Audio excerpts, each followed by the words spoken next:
right, but don't get it in your eye like I have, or else you have trouble seeing.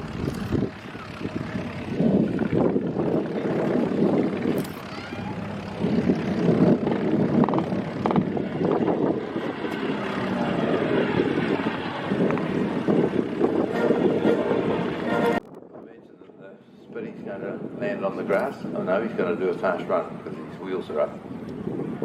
He's going to do a fast run. Rotating. See our Avro Anson rolling from the right. And where did our second step fly go? This aircraft, the Anson, is the only one that's flying in the world. It was a World War II reconnaissance aircraft. It did have armaments up the front, you could see on the side of the cockpit, and also 1935, so it was a reconnaissance aircraft, light bomber, used in the early stages of World War II.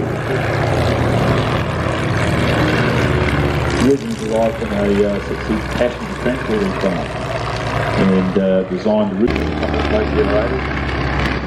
quite impressive on the twin engines. Oh, brilliant. Door's got his direct mask on, you can't see. Whoops.